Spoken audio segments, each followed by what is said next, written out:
Look at this. It's recording time. I'm just trying out a few new things now. You see, the technology is improving. I've been watching a lot of tutorials on lighting, and this is an experiment. I can see there's loads of shadows over here and stuff like that. But I have this softbox, homemade softbox right here, additional light right there, and some background lights over here. But they need to be hanging from the ceiling so I don't get the shadows like on top here. And also I see when I stand over here, I got a shadow right like on the wall, and I want no shadow, so I need to have some more lights. Maybe if we do like this, that will balance it now. The idea that I have with the studio is to I also need to tell, this is just for myself. I'm recording now with the front camera, so I can see myself. This is one of the things with the filming with an iPhone, is that you don't see yourself, and you don't see the information here on the screen if you got it backwards, because I do want to film with a back camera, because it's better. Anyways, I got a new iPhone mount now. I'm not filming with a gimbal, so it's a bit more shaky. And perhaps you can see the rig when I'm filming. See, I have this shotgun microphone from Röde, and I'm also waiting on a few more things over the mail. Anyhow, the idea that I have, that I see that a lot of YouTubers do, they have this decoration behind them, and what you want to have is fix the lighting. So you have almost like one half with the softbox, and then you have another like additional light from this side. See, if we turn this off, see my face like this, it's a bit nice. And then I saw this tutorial that if you have your face lit on this side, you should have this side behind you dark, and then you would have some additional lights on this side, so you go from like dark background to lit face, dark face, and light background to add a lot of drama.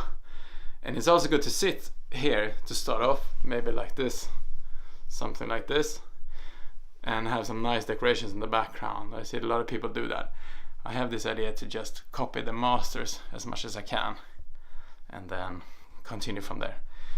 I also have this window, and there's another window here, so during the daytime they will add additional light, which would make this side behind of me more lit up. So I would follow this dark light kind of idea. So I need to find a good spot for this and experiment with exposures and stuff. So the idea that I have anyway is to start off here like, hello, welcome, today we're going to talk about this and this and this and this, and just to give some analogies and just give an introduction right here. And then to step away and place this camera somewhere around here on some kind of stand right here, and then do the theoretical teachings. I've never seen any YouTuber really do that, to have a studio like with different angles, because the whole idea is to make, preferably I do the shot without any editing. I want to make everything in one shot, 10 minutes, boom, that's it, and then out. Just to keep the post-production to a minimum. So and also I have seen, also I like this idea. Now we have another problem, because I don't see what I'm filming now as well, because I have been looking at a lot of YouTube clips, and when you do tutorials and stuff, there's like, of course there's one thing of doing them like this, just talking, see what this looks like. This is how I done. Now when I have this I'm losing the words today, Gorilla Pod mounted to the iPhone, I can hold it a bit more like a selfie stick, so it looks a bit more like this. But the idea that I've seen is that a lot of people they keep themselves out of camera for a while and just talk. So I would do the theoretical things without my face in the camera. But for this I would have to flip the screen over so I can look at the screen when I'm filming. I just have to guess, I suppose, because now I don't see where I'm filming. So I could try this today. Okay. This is a very improvised shooting. You see all the shadows that I get now on the wall. I don't want to have that. I have to fix that later. But the I have a treatise experience today, just to show the variety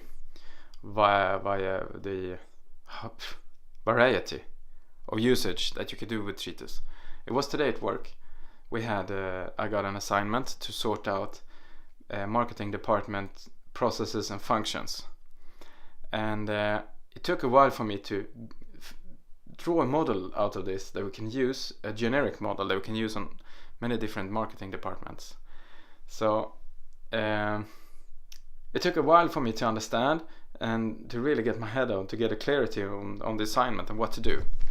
So I spent like more than a full working day now just reading and gathering information.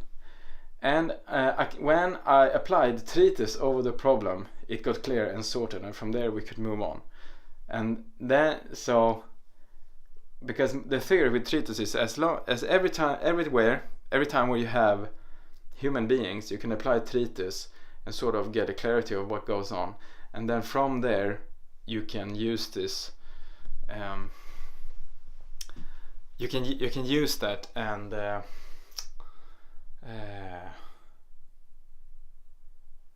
hang on, I need to check one thing. Okay, I was checking the microphone. Sorry, edit this out.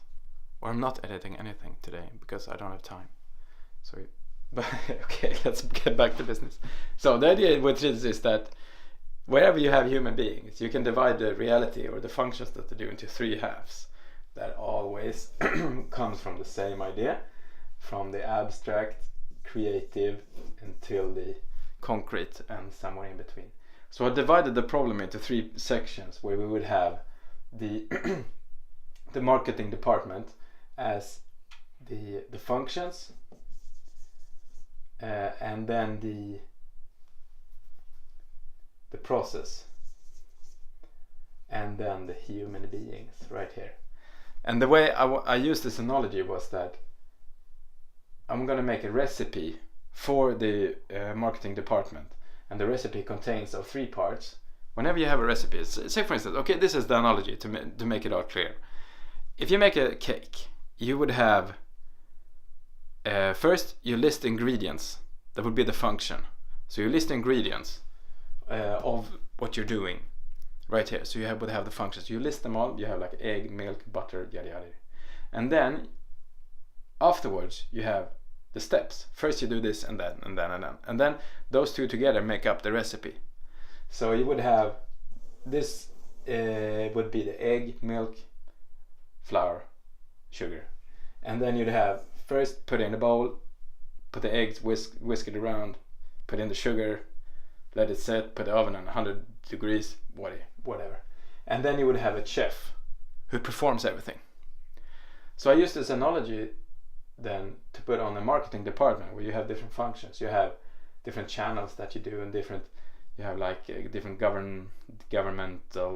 government's principles that you use. You have the C-level bosses and then the mid management, and you do different marketing channels and all this.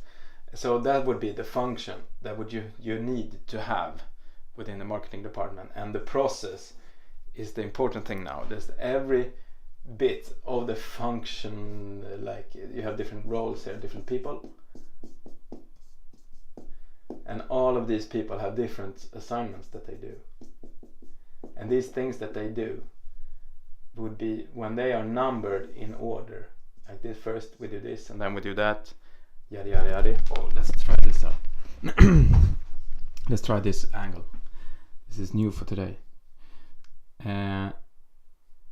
So these characters, they fill different functions, and the functions have different to-do lists, how they do things.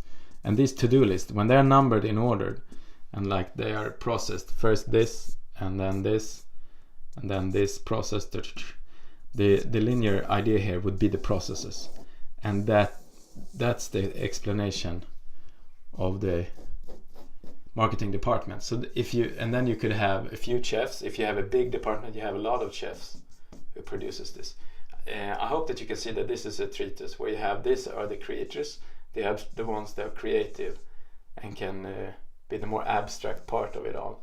Here we have this is really the concrete thing. Perhaps we should put it the other way around.